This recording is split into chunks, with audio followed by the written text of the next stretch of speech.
The video you are about to watch is not our usual content. It's mostly a slideshow of stories from our past, but you should still consider checking it out. And thanks again.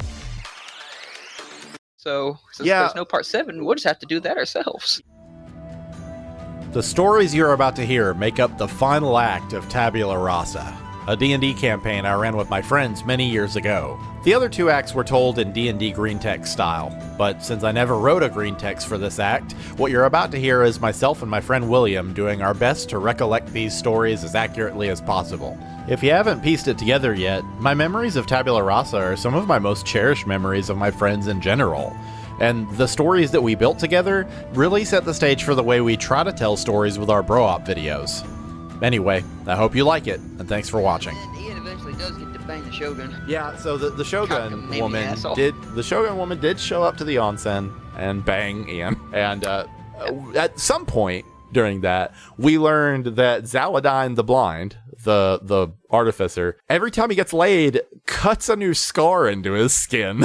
Yeah, on his chest, and it's really creepy. I don't think there was anything in between that and the Sly Eel, was it? I don't think so. So, like, the next thing was the Sly Eel. And, of course, they are carrying, like I said, what is essentially the equivalent of a magical nuke to the capital of Nippon so that they can have the elves look it over because it's dangerous and they need to analyze it. So they're also being pursued. They don't know it yet, but they're being pursued. So... Chase! Yes. So Chase was in town and volunteered to physically control the evil NPC for this one, which I asked him to do because I was particularly bad at combat. And like I felt like they were never in any real danger. When in reality, a lot of that Nick has admitted was his fault because he min-maxed the shit out of Bolar. Bolar was just designed to be a powerhouse. Bolar was the bugbear. Yeah. So wasn't just Bolar though. All of us were pretty busted in our own right. But anyway, if I didn't mention it in one of the previous Green Tech stories, I never wanted to play Harkness. Like, essentially, when they found out that Harkness had killed the rest of his, like, party to resurrect himself, like, even with the context, they were like, okay, we understand now that you're not a murderer per se, but you're not our leader anymore. And I was just like, oh my God, my players have cooked me right into my own party. like that's basically what happened, because like my DM character was not meant to fight alongside them, and now I was just like, well, he's coming with them. He has, like, I was trying to kind of like balance the way I had written this character with the situation that I was in, and I was just like, he has no sense of self-worth other than adventure, and now he's essentially trained these guys too good to where they don't need him. So yeah, he's going with them. Like he's gonna follow him around. So, but the problem is that I was also playing that character, and I don't like playing DM characters because then you run the risk of people looking at you and being like, okay, what do we do next? You wrote this puzzle. So, we were traveling and I was like, okay, let's stay somewhere for the night. And we came up on this pub called the Sly Eel, and I had Harkness be like, yeah, let's stay here for the night. And everybody in the party was like, hell no. We're not staying anywhere called the Sly Eel. Fuck that. Now, if I had any brains, I would have been like, okay, you ride a little while longer and you get to the pink pony. like you get somewhere way better sounding and the same shit happens. But in my head, I was like, well, if they don't stop here, the story doesn't happen the way it's supposed to. Not realizing, like, you're in control as the DM. Like if you've got to get them into a certain spot, you fucking put them there. Like, it's okay. But instead, I had Harkness just be like, stop being such pussies. We're staying here. And so that gave them the ultimate excuse to just blame him forever for what happens next. So, yeah. Why don't you explain? I don't blame him. I blame Ian. Oh, yeah? For what happens next. Why don't you tell them what your character wanted to do? Oh, I didn't trust this place no further than I could throw it. So I wanted to climb up on the roof, which I successfully did, and just sleep out in the wild as a fox. Or on top of the roof as a fox, because, I mean, foxes sleep outside. I don't see why they wouldn't be able to. I've done it before. I'll do it again. And then, lo and behold, Ian's like, hey, I want to talk to you about something. And I don't even remember what it was he wanted me about. But I remember it ended up with us poking Harkness with a 10-foot pole through a hole in the wall. Yeah, because Harkness was trying to sleep, and he just kept poking me. Yeah, and that's when all hell broke loose, if you want to go into that, or I can go into that. Yeah, so I hand Chase this sheet for Sadron Lestragmir, who is a lich. Sure, that's his name. He is a lich that I have written to essentially be my my Boba Fett. Like, I really want him to be a really intimidating big bad that's like just below the real big bad. And I'm hoping that he's nearly gonna be that incredible. And so I hand Chase the sheet for him. Chase actually plays him intelligently. And so what he does is he goes into their rooms at night, and he uses the power that I gave him, where he can like eat the dreams of sleeping people, and he like it doesn't wake them, so he's attacking Drekis, Will's character, in his sleep, and he's just stuck like that. But I think you finally rolled well enough to get out of it and wake up. Yep. Yes. Yeah. So you'd gotten a lot of damage. He wakes up, wakes the rest of the place up. I was going to tell him the way I woke him up was I had a spell that can create a thunderstorm. And so I just made one inside the hotel because it also it also made it harder to hit us. So it was my go-to for defense. And it also woke everybody up because it was a thunderstorm on top of their heads. Okay, so the fight continues. And again, Chase is playing the Lich, so he's playing smarter than I would. And once it's becoming obvious that they're going to win, Chase's character, the Lich, had already stolen the Chrysalis. That's what he was there for. So he turned invisible and teleported out and ran, you know? And then he had to leave. Like, Chase himself had to leave. He couldn't play anymore. And so they're like, okay, well, we're going to track him down. We're going to make nature checks to track him. We're going to track him down. And I didn't necessarily want to be like, oh, there are no tracks. It's some magical shit, because we still had plenty of game left, you know? So I was like, okay, you know, I'll make it to where you can possibly track him. And, you know, they kind of tracked the horse that he stole. He stole a horse. And this is where, like, my lack of like foresight and planning sometimes creates situations that are meant to be cool and end up being like Monty Python style parodies of themselves, because he's a lich, but to get away, he has to steal a horse. Like, you know, like, it's just kind of silly at points. So what winds up happening is they get ahead of him, and I'm like, all right, what are you gonna do? They fucking stretch a wire out like across the road, and they fucking trip the horse. Like, they clothesline the horse by the ankles, and and the fucking Lich just goes sliding on his face down this dirt road, and they just gather around him and just honky stomp him, just absolutely beat the vinegar out of this skeletal man-child, and just wreck him. Just absolutely wreck him. But the thing is that they didn't know that he was a Lich. They just knew that he was some ugly looking wizard. So they took all of his shit. They took his ring, and this is, I had him do a very un-Lich-like behavior. He was wearing his phylactery, which Liches aren't really supposed to keep their phylactery on them. They're usually hidden. Yeah, they're usually hidden, but I had him wearing his. And so they kept it. Fast forward to another session where they were trying to do some research on the way to Thessarin, the capital of Nippon, and they stop in a wizard's tower, which essentially, like, the inside of it exists in a pocket, similar to Northern Town, actually. So they're staying there in this like magical tower type thing, and they go to do some shopping. And while they're gone, the phylactery ring possesses Harkness. They get back, realize Harkness is being weird. Like, they piece it all together, and they just beat on Harkness until they beat the Lich out of him. And then, okay, I want to describe this room to you, right? Because their go-to was knock the enemy prone, surround him, so that every time they try to stand up, you provoke opportunity, which probably was wrong. I was probably doing 4E rules wrong. And just keep wailing on them, right?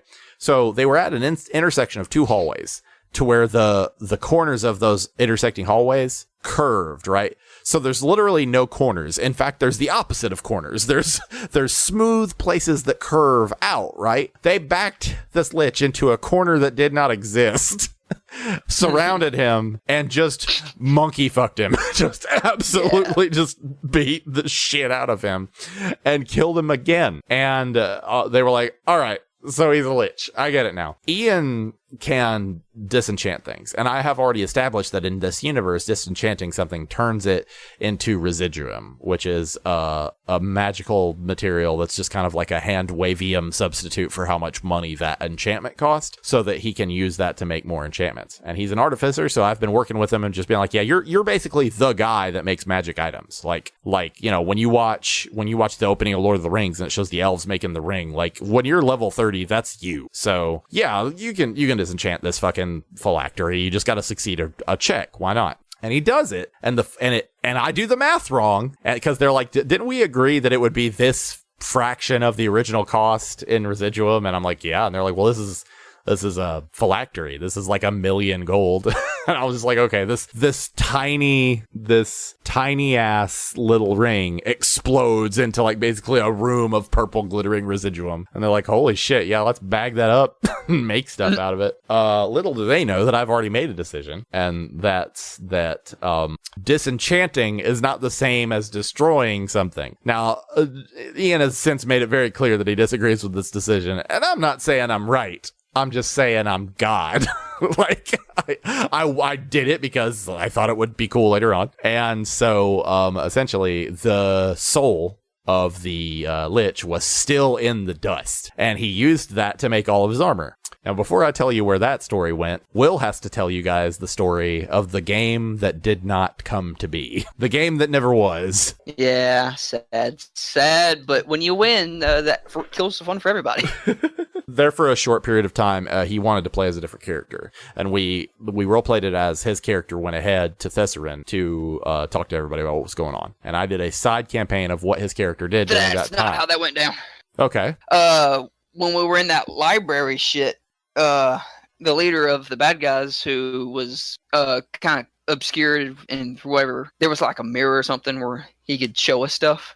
Mm-hmm. And he showed us a village, and it was pretty much hey, we're going to destroy this village if y'all don't, give us the chrysalis. And we refused, and he destroyed the village. I took it personally because it was where I grew up, and I left the party and went to the capital then. God, I had forgotten I even did that. Yeah. And to try to chase me down to stop me, and they couldn't. And then Baller suplexed a unicorn. Should we tell them the unicorn story before getting to your side campaign? Yeah, go ahead. It happened first. All right. So Nick, who's playing as Bolar, earlier in the campaign, he was playing as a different character. Earlier in the campaign, he was playing as a warlock named Lenok Brimstone. And he decided he wanted to switch back to Lenok. He was getting kind of frustrated with Bolar because it didn't give him a lot of opportunities to roleplay. So we had it just come around to where Bolar himself wasn't happy and wanted to get back to pit fighting. And but the thing is that we had written out Lenok. We had used him to close a plot hole because in the first game, Logan's character had the chrysalis, and then Logan never came back. So I just made Logan's character into a villain and had them kill him. And Logan, yet again, wanted to play as like the son of the devil or some shit. So Nick was like, okay, I'm going to have my character like exorcise him back to hell. Like I'm going to pull him through to hell, and I'm going to sacrifice my character to take him out. But we wanted him back. So I did a side campaign with Nick of him escaping the prison in hell that they put him in, freeing all the other prisoners of that prison in hell, going to find a telescope that was specifically used to seek out people whose hearts were full of sin in the material plane. And he used that to sniff out Harkness. So as they're traveling through, just minding their own fucking business, these people are like, hey, is any of you named Harkness? It's like, why? It's like, well, our daughter, her head started spinning around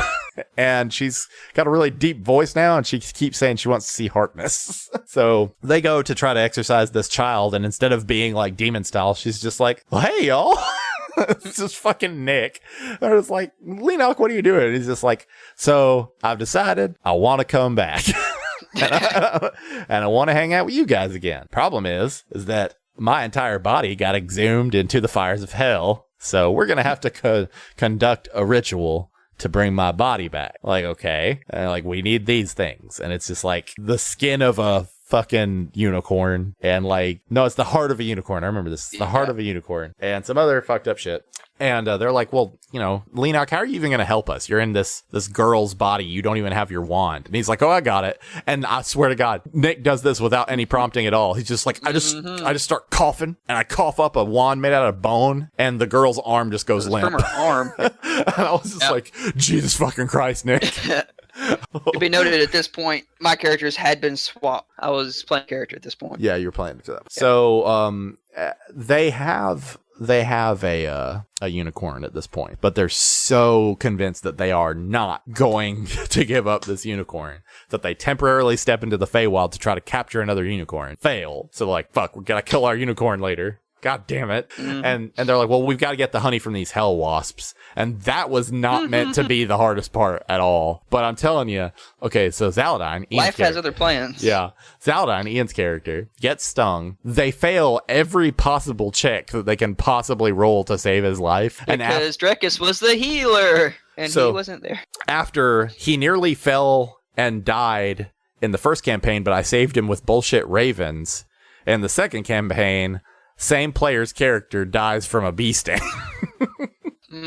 But again, you know, I'm still playing Harkness, and Harkness's backstory all revolves around him not being able to accept death, and he's got a resurrection tome that he's not really supposed to have. So Harkness, I remember now, it didn't happen the way I told it. Harkness trades the unicorn to death to resurrect Zaladine. Zaladine's super fucking pissed. They still don't have the unicorn heart. So that's when they have to go catch a new unicorn in the Feywild and cut it open and take its still beating heart. And yeah, it was grody. Yeah, and he was just like, well, I'm going to hell. And then Lenok, I remember this, Lenok was like, oh, we knew that. I think your side campaign was the next story. The TLDR of it all is I get back to the capital who had it, that had a name. I just can't remember what it was. Thesarin? Thesarin, right. And I go back to, actually I kind of sneak in because I wasn't 100% sure who I could trust at this. Because all this was happening inside Nippon, so I was like, could be coming from anywhere. So I ended up sneaking into who was essentially my boss, or commanding officer, to be more accurate, because my position was pretty much in the military, and spilled the beans to him, because he was just a homely old granddad dude who pretty much looked after me, and I saw him as a father figure type deal.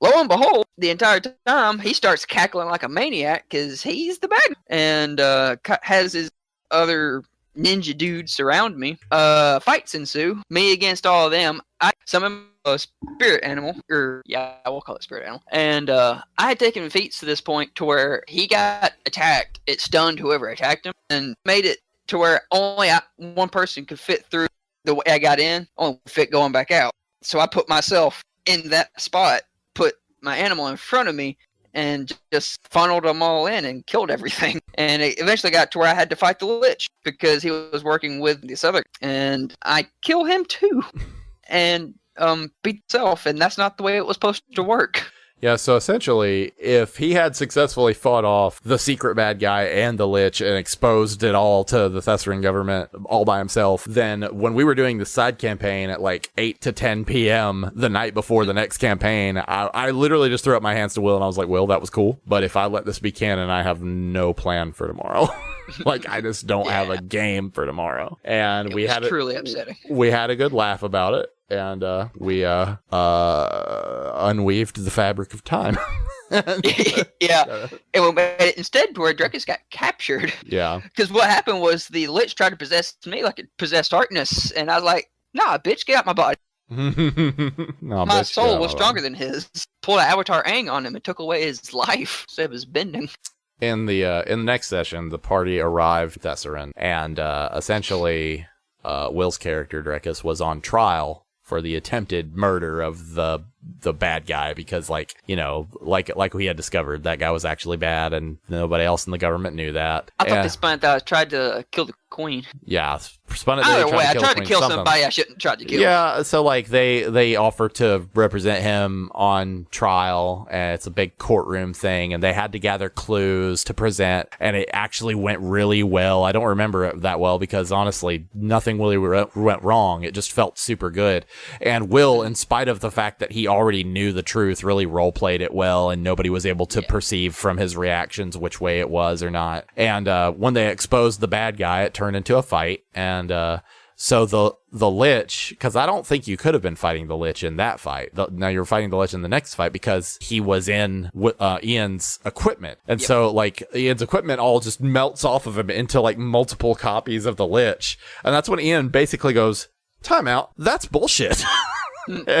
And he heavily disagreed with me, and I was just like, well, that's the situation you're in, my dude. And it's not like it didn't work out, because he had really planned the shit out of his character. He was able to enchant items on the spot, like within the mechanics of the game, without me having to homebrew anything. He was like, okay, it's just gonna take me a couple of rounds and I'll have new armor. And he just fucking plopped that shit right back on himself. He had Because he had enchanted himself a breastplate for it that infused into his body. So it literally ripped his chest out Yeah. when he did it. He was just fucking exposed to the air. Yeah. But they I pulled was it the off. only one who didn't have anything from the Lich, and then I got possessed by the Lich because we had to reverse time. Yeah, because you had to reverse time. So all that worked out, and essentially the next step of that story was going to be them going down underneath Thessarin, because like I said way before, whenever they claimed their house from like a ghost or whatever, essentially what had happened was the father of that household, Elijah Waverly, was possessed by Beast, the god of chaos, and he killed his whole family and just started walking across the world. And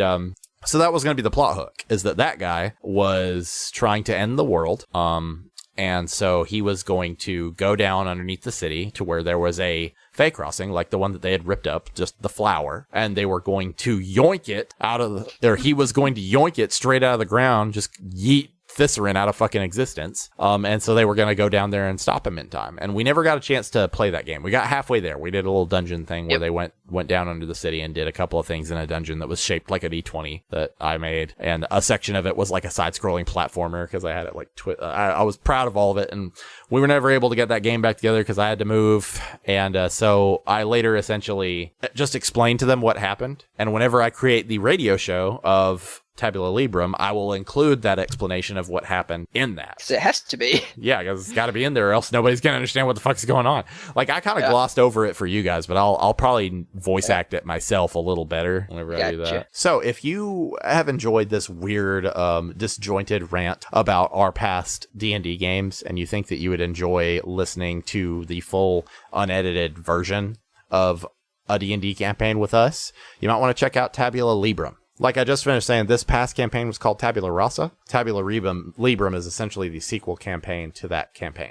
Tabula Rasa took place in the fantasy 1700s. Tabula Librum takes place in the fantasy 1980s. And the very first session of Tabula Librum opens up with the death of a prominent character from that past campaign. All right, well, thank you so much to Mort and Mayo for coming out and listening to this podcast live. Remember, if you're paying for the Patreon at the Undead Host tier or higher, you have access to listen to the podcasts live as they're being recorded and also to ask questions as you go along. How does it feel to be single-handedly responsible for the biggest insult that our entire community has against me? Which one's that? The 3-skin? Yes. Ah, man, it feels great.